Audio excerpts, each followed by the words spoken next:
रात के 2 बज रहे थे। चारों तरफ सन्नाटा था। विक्रम अपने बाइक से चलाते हुए घर की तरफ जा रहा था। तभी रास्ते में उसकी बाइक खराब हो गई। आसपास का माहौल बहुत सुनसान था। रास्ते में तो इंसान दिखाई दे ही नहीं रहे थे, जंगली जानवर थे। विक्रम बाइक से उतरकर अपने आसपास का माहौल देखने लगा। चारों तरफ गहरा अंधेरा था।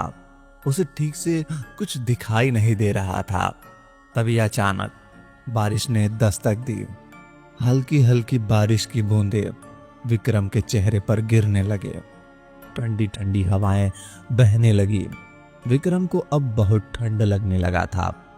विक्रम बारिश से बचने के लिए अपने बाइक को धक्का देकर पैदल ही आगे बढ़ने लगा। विक्रम अपने मन में सोचने लगा, आसपास रुकने के लिए घर भी मिल तो जाता तो अच्छा होता। बारिश की वजह से रास्ते भर पानी भर गए थे। तभी अचानक विक्रम का पेड़ लड़खड़ाते हुए रास्ते में गिर जाता है। उसका बाइक भी रास्ते में गिर जाता है। विक्रम को पैर पर चोट लगती है। तभी अचानक जंगल में से किसी के रोने की आवाज आने लगी। विक्रम जंगल की तरफ देखता तो उसे एक काला छाया दिखाई देता है। विक्रम डर जाता है और वहां से भागने की कोशिश करता है, पर विक्रम के पैर में मोच आ जाती है। वजह से वह भाग भी नहीं पाता है। विक्रम हिम्मत करके कुछ दूर चला ही था कि तभी अचानक विक्रम पीछे मुड़कर जंगल की तरफ देखता है तो वहां कोई भी नहीं था। अचानक बारिश तेज होने लगी। विक्रम सुनसान रास्ते में पैदल चल रहा था। तभी अचानक एक गाड़ी आकर विक्रम के सामने रुकती है और उसे गाड़ी में एक खूबसूरत हाथ निकलकर विक्रम को इशारा करती है। विक्रम सोचने लगता है, इस सुनसान रास्ते में एक लड़की मुझे हाथों से क्यों इशारा कर रही है।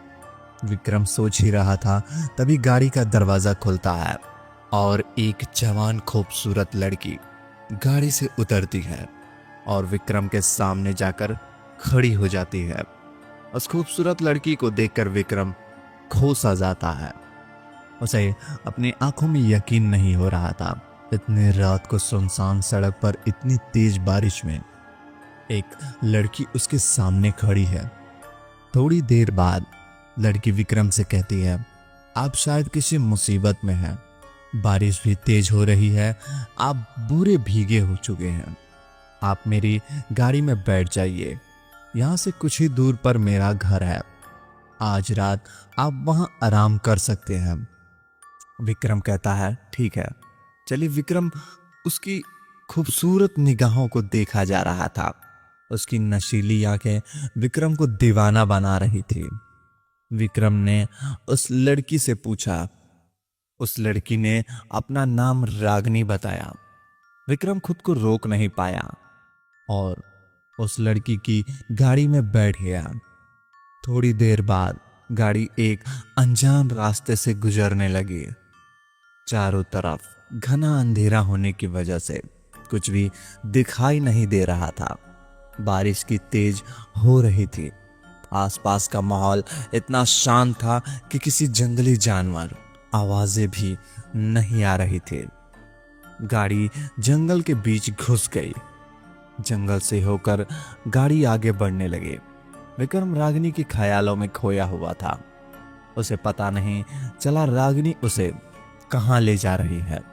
थोड़ी देर बाद रागिनी विक्रम से कहती है, यही मेरा घर है, हम पहुंच चुके हैं। विक्रम गाड़ी से उतरकर देखता है कि घर का नजारा थोड़ा डरावना था। घर के आसपास कोई भी नहीं रहता था। विक्रम को कुछ अजीब सा महसूस होने लगा था। ऐसे अनजान जगह को देखकर विक्रम थोड़ा घबरा गया। विक्रम ने रागिनी से पूछा, आप इतने बड़े घर में अकेली रहती हैं? आपके साथ कोई नहीं रहता? रागिनी थोड़ा मुस्कुराई और विक्रम से कहती है लगी कि अकेली ही रहती हूं, मेरा अपना कोई नहीं है। रागिनी की बातें सुनकर विक्रम को थोड़ा हैरानी हुई। विक्रम अब सोचने लगा, उसने यहाँ आके कोई गलती तो नहीं कर दी। विक्रम यही सोच ही रहा था, तभी रागिनी ने विक्रम से कहा, चलिए अंदर चलिए, आप पूरी तरह से भीग चुके हैं, घर के अंदर चलकर आप कपड़े बदल लीजिए। विक्रम और रागिनी के साथ घर के अंदर चले जाते हैं। जैसे ही घर का दरवाजा खुलता है, अंदर से एक अजीब सी बदबू आने लगती है, जैसे कोई लाश बहुत दिन से सड़ रहा हो। इतनी तेज बदबू से विक्रम को उल्टी जैसा महसूस होने लगता है। रागिनी कहने लगी, आप घबराइए मत, अभी लाइट ऑन कर देते हैं। तभी अचानक कमरे की बिजली जलने लगी। चारों तरफ का नजारा विक्रम देखकर चौंका रह गया। घर के अंदर बहुत खूबसूरत था। दीवारों में बहुत बड़ी बड़ी तस्वीर लगी हुई थी। घर के अंदर महंगी महंगी लाइट जल रही थी। घर देखने में महल जैसा लग रहा था। विक्रम हैरानी से उस घर को तरफ देखने लगा। तभी रागिनी कहते पड़ी, आप ऊपर के कमरे में जाकर कपड़े बदल लीजिए, नहीं तो आप बीमार पड़ जाओगे। विक्रम ने कहा, ठीक है, मैं ऊपर के कमरे में जाता हूं। तब आप चाय का इंतजाम करती, मोह तो इच्छा होता। रागिनी थोड़ा मुस्कुराई और अंदर के कमरे में चली गई। विक्रम जब सीढ़ियों से ऊपर के कमरे की तरफ जा रहा था तो उसे महसूस हो रहा था कि कोई उसके पीछे चल रहा है। विक्रम जैसे ही पीछे मुड़ता है, वहां कोई भी नहीं होता। विक्रम ऊपर के कमरे में चला गया। ऊपर का कमरा बहुत ही बड़ा था। उस कमरे में बहुत सारे आलीशान चीजें रखी हुई थी। वहां पर बहुत सारी अलमारियां भी थी। विक्रम कपड़े बदलने के अलमारी खोलता है तो इस अलमारी में बहुत सारे लड़कों के पहनने वाले कपड़े रखे हुए थे। विक्रम को थोड़ा सा हैरानी हुई, क्योंकि वह लड़की उस घर में अकेली रहती, तो फिर लड़कों का कपड़ा कहां से आया। विक्रम पहनने के लिए कपड़ा निकालता है, तभी अचानक उस अलमारी के अंदर से एक डायरी नीचे गिर जाती है। विक्रम उस डायरी को उठाकर पहले पन्ने पे पढ़ने की कोशिश करता है। पहले पन्ने पर लिखा हुआ था, अगर आपको यह डायरी मिली है, इसका मतलब आप जिंदा हो। इस घर में जो भी आया है, मौत सजा मिली है। आज तक कोई भी इस घर से जिंदा वापस नहीं गया, क्योंकि ये घर शापित है और इस घर में रहने वाली औरतें रागिनी शापित आत्मा है। इस घर में आप जाओगे अपनी मर्जी से। इस घर से आप दोबारा कभी भी घर लौटकर नहीं जा पाओगे। मेरा नाम अभिजीत है, मेरी उम्र 30 साल है। मैं एक पत्रकार हूँ। आज से कुछ महीने पहले शहर में अजीब अजीब से हादसे हो रहे थे। जवान मर्द शहर से गायब हो रहे थे। पुलिस भी अपराधी को ढूंढ नहीं पा रही थी। मैंने जब मुझे पता चला जंगल में सुनसान रास्ते से भी गायब हो रहे हैं, जवान मर्द कैसे गायब हो रहे थे, इस बात का पता लगाने जंगल के रास्ते से जाने का फैसला किया। रात के 2 बज रहे थे। मैं सुनसान रास्ते से अपने बाइक लेकर खड़ा हुआ था। मुझे पता लगाना था कि शहर के लोग कैसे गायब हो रहे थे। जंगल का माहौल बहुत ही ज्यादा शांत था। मुझे थोड़ा डर भी लग रहा था। तभी अचानक एक गाड़ी मेरे सामने आकर रुकती है। गाड़ी के अंदर एक खूबसूरत लड़की बाहर निकलती है और मेरे सामने आकर खड़ी हो जाती है। मैंने जब उस लड़की से पहली बार देखा, मुझे ऐसा लगा मैंने पहले इसे कहीं देखा है। मैं सोच ही रहा था, तब लड़की मुझसे पूछा, आप सुनसान रास्ते में क्या कर रहे हो? आपकी कोई परेशानी तो आप मेरी गाड़ी में बैठ सकते हैं। तभी मैं उस लड़की से झूठ बोला, मेरा बाइक खराब हो गया है। इतना सुनते ही लड़की गाड़ी का दरवाजा खोल देती है और मैं गाड़ी के अंदर जाकर बैठता हूँ। गाड़ी एक सुनसान रास्ते से होकर जंगल के भीतर जाने लगती थी। मुझे बहुत डर लग रहा था। मैं अपने डर पे काबू रखकर उस लड़की के साथ घर गया। जब मैं उसके घर के पास पहुंचा तो मुझे बहुत हैरानी हुई, क्योंकि आज से पहले कई बार इस रास्ते से गया हूं, पर मुझे घर दिखाई नहीं दिया। सच का पता लगाने मैंने अपने मोबाइल निकाला और गूगल पर सर्च करने लगा। मेरी किस्मत थोड़ी खराब थी, मोबाइल नेटवर्क भी नहीं था। लड़की मेरे पास आकर कहने लगी, चलिए अंदर चलते हैं, आज रात आप यहीं रुकिए, सुबह होते ही चले जाना, तब तक मैं आपके लिए चाय बनाकर लाती हूँ। वह लड़की चाय बनाने के लिए रसोई घर चली गई थी। शहर के लोग कैसे गायब हो रहे थे इस बात का पता लगाने मैं चोरी छुपे सीढ़ियों के ऊपर के कमरे में चला गया। ऊपर का कमरा थोड़ा अंधेरा था। मैंने मोबाइल का टॉर्च जलाया और कमरे के अंदर चला गया। उस कमरे से भयानक बदबू आ रही थी, जैसे कोई लाश सड़ रही हो। जब मैं बदबू का पीछा किया तब कमरे के बाथरूम मुझे लाश मिली, जिसका धड़ से अलग था। इतना डरावना नजारा देखकर मैं बहुत ज्यादा डर गया और मैं चिल्लाने लगा। तभी लाश से एक आवाज आई, भाग जाओ यहां से, नहीं तो तुम्हारी हालत मेरी जैसी होगी। लाश जोर जोर से हंसने लगा। मुझे ये समझने में देर हुई थी कि आज तक शहर में जितने लड़के लापता हुए हैं उसका जिम्मेदार ये लड़की थी। मैं बहुत ज्यादा डर गया और अपनी जान बचाने के लिए सीढ़ियों के नीचे की तरफ भागने लगा। पर क्या ये घर की सभी दरवाजे बंद थे? मुझे समझ में नहीं आ रहा था कि मैं क्या करूं। वापस हाल में रखी हुई सोफे पे आकर बैठ गया और ऐसा दिखाने लगा कि जैसे कुछ नहीं हुआ हो। वह लड़की अंदर से एक कप चाय लेकर आई। मैंने चाय पीने का नाटक किया और चुपके से मैंने जाकर फेंक दी। लड़की मुझसे कहने लगी, आज रात आप डिनर में क्या खाएंगे? मैं बहुत ज्यादा डरा हुआ था। मेरे गले से आवाज नहीं निकल रही थी। मैंने हाथों से इशारा किया, कुछ भी बना दो। मैं वापस सीढ़ी से ऊपर चला आया। मुझे कुछ समझ में नहीं आ रहा था मैं क्या करूं। मैंने अपना मोबाइल निकाला। किस्मत से मेरी मोबाइल में नेटवर्क दिखाई दे रहा था। मैंने गूगल पर सर्च किया, तभी मुझे पता चला आज से कई सालों पहले इस घर में एक हादसा हुआ था। कुछ 4 लोग मिलकर इस घर को चोरी की थी और इस घर में अकेली रहने वाली औरत रागिनी को चाकू से घोंपकर हत्या की थी। चारों ने मिलकर रागिनी की लाश को बाथरूम में छुपा के घर के दरवाजे के बाहर बंद करके भाग गए थे। रागिनी अधमरी हालत में बाथरूम में पड़ी रही। चारों ने सोचा रागिनी मर गई है, पर रागिनी जिंदा थी। रागिनी को जब होश आया तब शरीर में से बहुत सारे खून बह चुके थे। रागिनी ने मरते वक्त इतना कहा, सब मर जाएंगे, मैं लौट कर आऊंगी, अपनी मौत का बदला लूंगी। थोड़ी देर बाद रागिनी की मौत हो जाती है। मैं ये सारी बातें मोबाइल पे पढ़ रहा था। मेरे शरीर के रोंगटे खड़े हो गए थे। मैं अपने दोस्त संजय की मदद मांगने के लिए फोन करने वाला ही था, तभी अचानक मेरे हाथ से मोबाइल गायब हो जाता है। मैं बहुत ज्यादा डर गया था और डर के मारे कांपने लगा था।